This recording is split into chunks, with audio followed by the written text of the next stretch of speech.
Я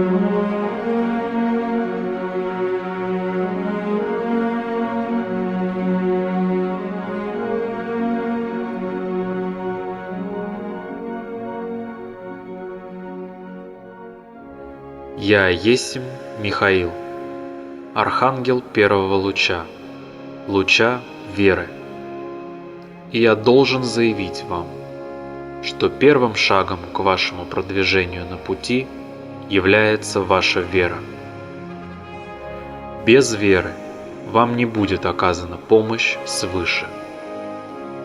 Без веры вы не сможете сделать ни одного шага по пути к Богу.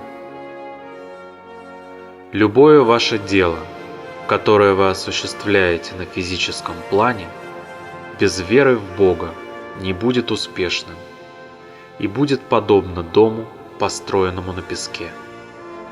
Только ваша вера является той путеводной звездой, которая укажет вам путь сквозь жизненные шторма и бури, с которыми вы сталкиваетесь в своей жизни на физическом плане.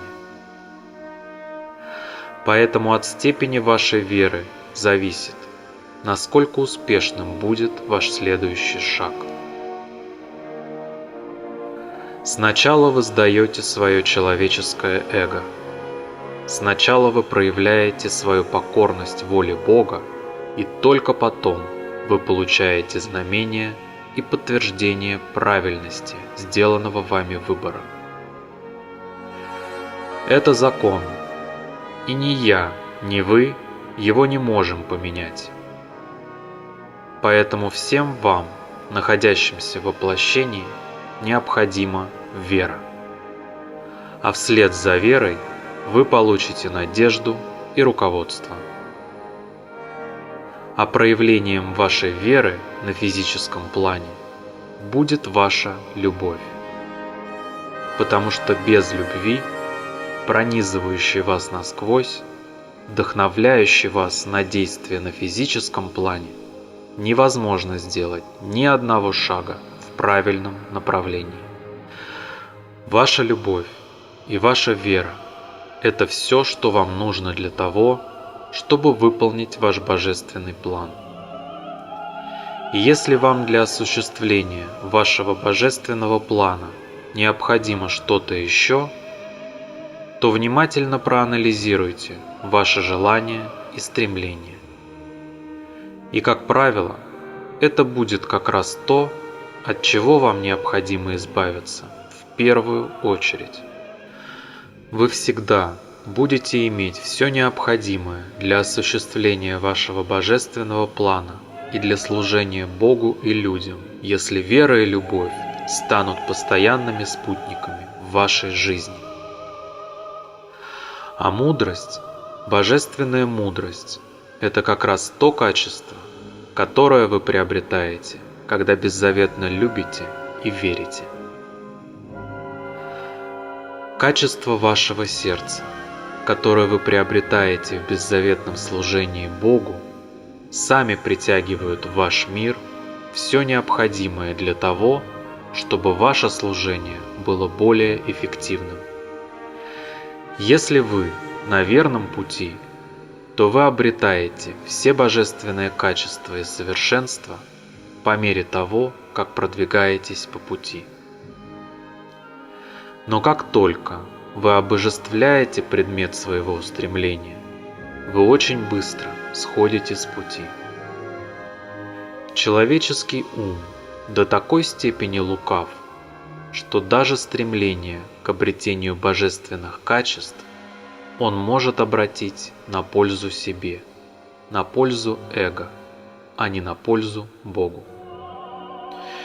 И если вы обратитесь к словам всех великих учителей человечества, даже к тем словам, которые они донесли через диктовки, данные через этого посланника, то вы увидите одну общую закономерность.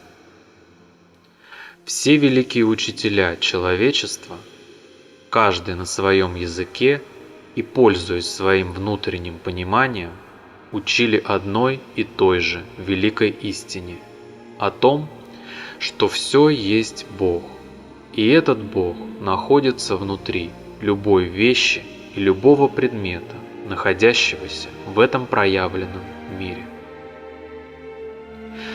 И, соответственно, Бог находится также внутри вас.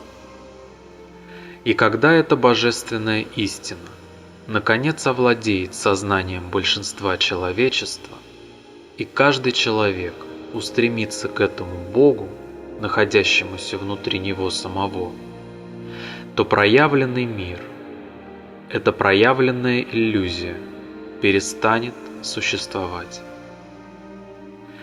Перевес сил за теми, кто на стороне Бога, и так было всегда. Не числом, а верой и преданностью создавались те изменения на земле, которые должны были состояться в нужное время в соответствии с планом Бога. Поэтому пусть вас не смущает временный перевес на физическом плане со стороны тех сил, которые вы называете силами тьмы. Их время на самом деле истекло. И как бы они ни буйствовали напоследок, их силы на исходе. Я есмь Архангел Михаил.